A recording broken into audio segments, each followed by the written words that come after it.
fisik yang prima, kesehatan yang luar biasa. ASI itu gak akan bisa digantikan oleh air Krishna.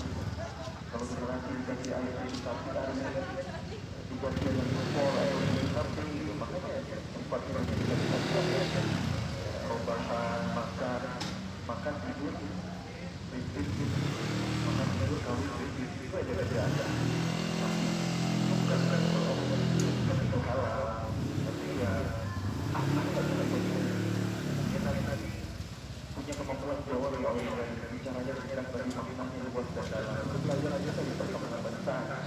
Masyarakat di sana punya kemampuan berbahasa yang bertambah, yang bagus, yang terjaga grammarnya, yang kalongnya. Itulah kenapa tadi bicaranya mudah didengar, mudah diingat, mudah dihafal, mudah diriwayatkan. Hadis-hadis itu kan harus diriwayatkan, harus disampaikan lagi ke yang lain. Coba kalau Nabi bahasanya nggak bagus, nggak baik, belajarnya mana dengan izin Allah di perkembangan bangsa. Itulah pentingnya golden age, gitu ya, usia 0 sampai 5 tahun. Apalagi Rasulullah itu syakir saudara, jadi berjumpa sebelah dada, itu diperlukan semua yang ada di keluar sama Allah. Sekali waktu kecil, sekali sebelum Pak Mi'raj ada 2 kali. Udah sempurna itu. Buat kita ada Rasulullah yang akhlak yang agung luar biasa. Itu ada sejarahnya, ada kuncinya ada di golden age. Muhammad walaupun lahir dalam keadaan dalam keadaan piatu di umur 6 tahun, tapi merasakan kasih sayang yang lengkap dari sosok ayah dan ibu. Pendidikan itu tugas dua-duanya ya, nggak bisa ibu doang, ayah doang, harus dua-duanya, harus lengkap. Nah, termasuk Nabi Yusuf alaihissalam itu mendapatkan pendidikan yang baik dari orang tuanya, terutama ayah. Kita yang duluan ditanya sama Allah, wahai orang-orang yang beriman, jagalah diri kalian dan keluarga kalian dari siksa api neraka. Ajarkan wa'alimu, itu maknanya ajarkan diri dan anak-anak kalian ilmu dan adab. Ajarkan wa'alimu, jadi keluarga kita juga kesabaran.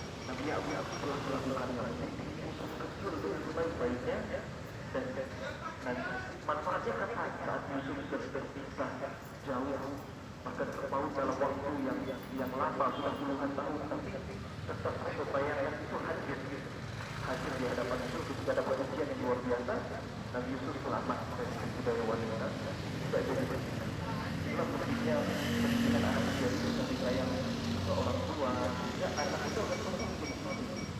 Orang tua yang harus ajarkan anak iman, Quran, adab, semuanya itu golden age. Kalau anak dan soleh, ya, ketika udah besar, belum soleh, bayi-bayinya semakin tumbuh. Makanya dimanfaatkan kalau punya anak kecil, hadiskan dengan yang baik, jadikan orang tua yang teladan, tanamkan nasihat kebaikan, teladan sebelum nasihat. Memang itu ada urutan, itu ada prosesnya sendiri ya kalau berbicara tentang. Kuncinya adalah sabar. Memang mendidik itu nggak gampang, anak kadang rewel, anak nggak langsung nurut, nggak langsung jadi baik, nggak langsung jadi soleh, nggak langsung ahli Quran, semua butuh proses. Karena generasi itu ibarat kalau kebutuhan itu adalah tunas. Tunas itu masih jauh panennya, masih jauh nanti untuk memetik hasilnya. Maka sabar adalah kunci. Hilang sabar, hilang kesempatan untuk mentransfer ilmu. Sabar adalah kunci pendidikan. Itu hikmah dari kisah Nabi Yusuf, supaya kita menjadi orang tua yang sabar dalam mendidik anak-anak kita. Kemudian kalau kita sekarang lagi anak muda, maka kita harus sabar untuk menjaga pergaulan, menundukkan pandangan, supaya nggak jatuh dalam hal-hal yang mendekati zina, pacaran dan lain sebagainya. Karena ini Nabi Yusuf loh, gantungnya luar biasa, ujiannya luar biasa, kan bisa lulus, gitu kan?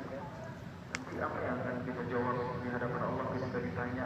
Nanti kalau kita nggak berhasil menjaga diri dalam interaksi lawan jenis, terutama buat anak-anak muda ini, buat cowok-cowok gantungnya nggak ada prestasi dari Nabi Yusuf, tapi kok jadi fuckboy, kok jadi player, kok ghosting sana sini, PHP anak orang, ajak pacaran anak orang, dan lain sebagainya. Padahal ketampanannya itu nggak seperti dari Nabi Yusuf, tapi udah bikin fitnah sana sini. Yang kalau kita terusin itu kisahnya menarik, ada luar biasa ya. Hikmahnya banyak. Tentunya Nabi Yusuf lari dari budaya wanita itu, tapi begitu lari mau keluar dari kamar, berusaha buka pintu, berhasil pintunya dibuka, malah ada raja di sana. Jeng jeng jeng jeng, seperti plot twistnya luar biasa. Istri raja yang ketangkap basah kedapatan seperti itu, mereka berdua-duaan di dalam kamar langsung playing victim. Buat yang mencoba melecehkan istri raja, kata Yusuf, aku nggak salah, saya yang dijebak. Raja bingung, siapa nih yang salah, siapa yang benar? Diundang, dipanggillah penasihat kerajaan, siapa nih yang salah? Kata dia, kalau bajunya Yusuf robek dari depan yang salah Yusuf, kalau robeknya dari belakang yang salah dari raja. Pasti cek robeknya dari belakang. Berarti yang salah siapa? Istri raja. Kata raja, lupain aja kejadian ini, gak diramein. Biar gak jadi air, gak bisa juga. Tapi gak ada kejadian dapat ulama kenapa raja itu maafin itu aja istrinya yang udah jelas bersalah. Pendapat pertama, raja juga cinta mati sama istrinya, ya. Cinta itu buta, gak peduli orang yang dia cintai melakukan kesalahan apa. Ini kemungkinan pertama. Atau pendapat ulama tafsir yang kedua, raja punya hati yang begitu lapang sehingga dia mudah sekali memaafkan. Ini yang kedua. Ada yang ketiga, raja punya aib yang sama. Lo bongkar aib gue bongkar aib lo, kurang lebih gitu. Makanya nggak diramein. Tapi akhirnya ternyata bocor juga kejadian ini, sampai jadi bisik-bisik tetangga, bahkan diviralin sama selebgram pada masanya. Allah abadikan. وقال نسوة في المدينة امرأة العزيز تراود فتاها عن نفسه. Ketika perempuan-perempuan yang ada di Mesir menggosipkan istri Al-Aziz, istri penguasa mereka yang mencoba menggoda pemuda pelayan istana. Gosip yang beredar kurang lebih ini. Istri raja demennya, sukanya sama pelayan istana sih nggak level kali ya, kurang lebih gitu. Karena bagi masyarakat jahiliyah zina adalah hal yang biasa. Istri raja nggak terima digosipin kayak begitu sama cewek-cewek Mesir. Hati-hati maksudnya dari dulu suka menggosip perempuan. Maaf ya, ini nggak maksud menyebutkan ini Allah mengabadikan kisahnya begini. Mereka perempuan itu suka menggosip. Hati-hati gitu ya dengan riba, karena riba itu ayuhibbu ahadukum an ya'kula lahma akhihi maitan fakrihuhu. Riba itu kan kayak makan bangkai saudara kita yang udah mati, tapi kita bakal jadi transfer pahala. Hati-hatilah dengan riba. Yang di antara hal yang menyebabkan manusia masuk neraka itu dua. Pertama zina, yang kedua kemaluan. Ya, lisan itu ujian untuk perempuan. Syahwat itu ujian untuk kami laki-laki. Syahwat itu dipicu dari pandangan. Itulah kenapa kalau ada perempuan yang menangis, seringkali mereka menutup mulutnya. Gitu kan? Kalau ada cowok yang lain mesti yang ditutup matanya. Itu menjadi simbol dari mana mereka berpeluang besar melakukan dosa. Lewat pintu mana? Wallahu a'lam. Istri raja tidak terima digosipin, dia pengen klarifikasi, dia pengen konferensi pers, diundanglah perempuan-perempuan yang ada di Mesir di sana, dan juga buat makan enak. Lihat, Yusuf sudah dari atas. Kalian nuduh-nuduh saya suka sama pelayan di sana yang gak level. Kalian belum tahu kalau Yusuf itu ganteng banget. Sini ke istana, biar aku kasih nampak sama kalian, kurang lebih gitu. Dikasih jamuan makan enak, begitu mereka melihat Nabi Yusuf terus keluar dari jalan ke catwalk gitu mungkin ya.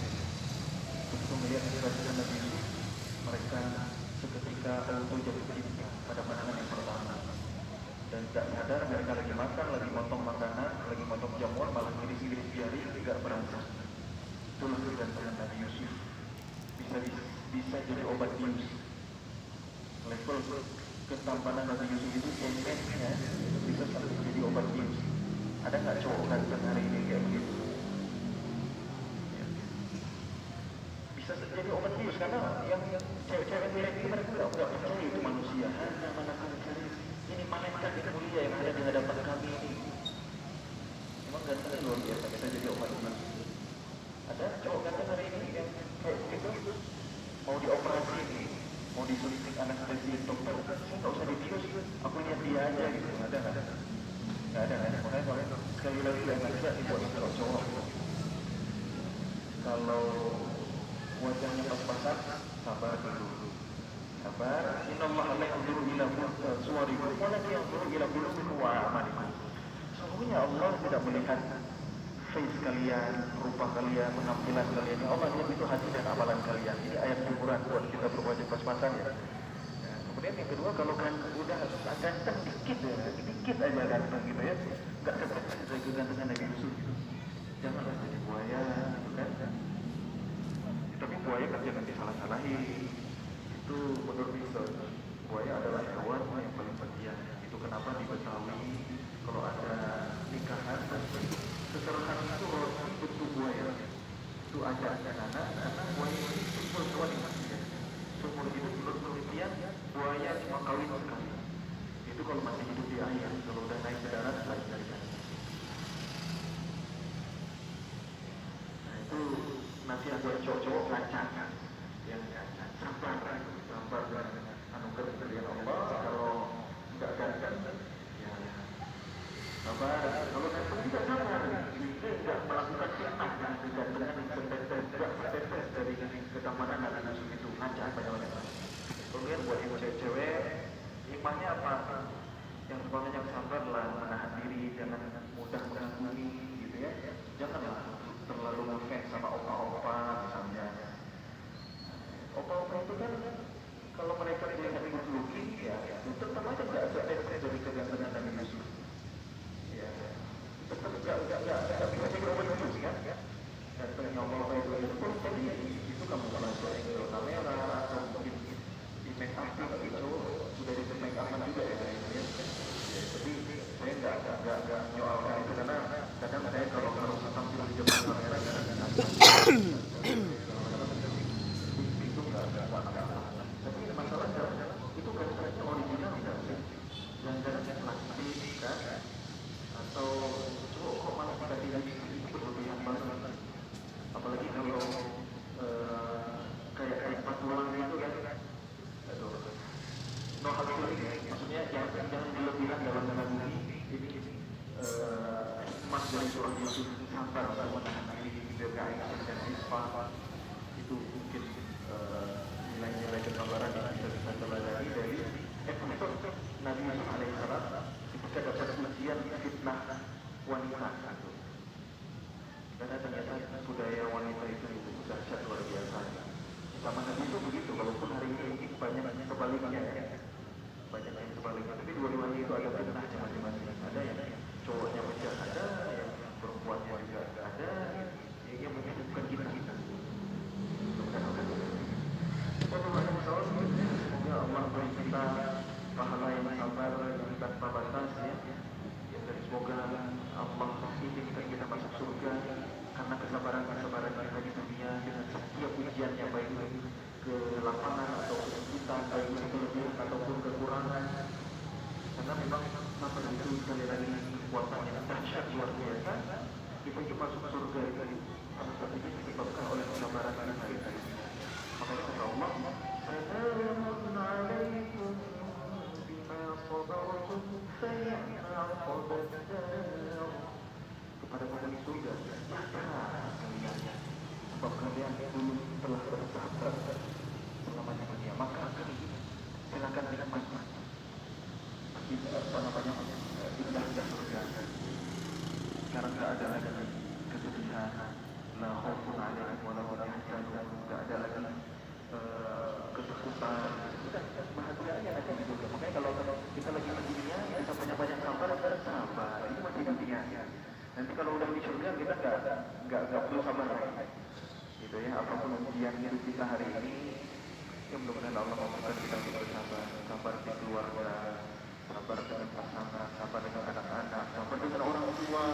Ketika mereka sudah lanjut usia, luar biasa ya. Itulah kenapa Allah mengatakan wa'budullaha wa la tusyriku bihi syai'an wa bil walidayni ihsana. Kenapa taati kepada orang tua dengan penghambaan dengan tidak berbuat syirik kepada Allah itu disandingkan ridho Allah di ridho walidain, berbakti kepada kedua orang tua itu butuh kesabaran luar biasa.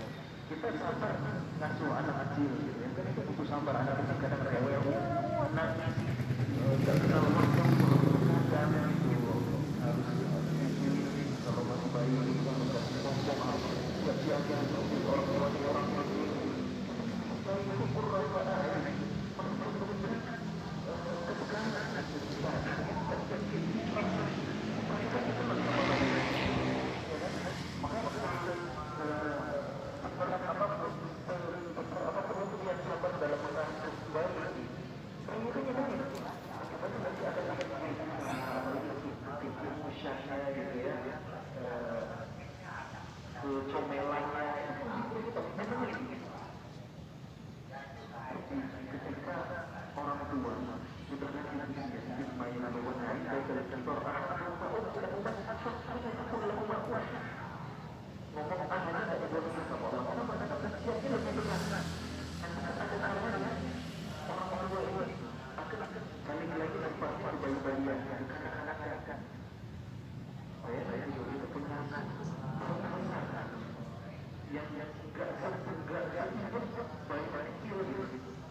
majelis Al-Fasal dari pasukan Hamas. Dan kenapa luar biasa sampai kayu jalan jaga pulang segala macam itu kepada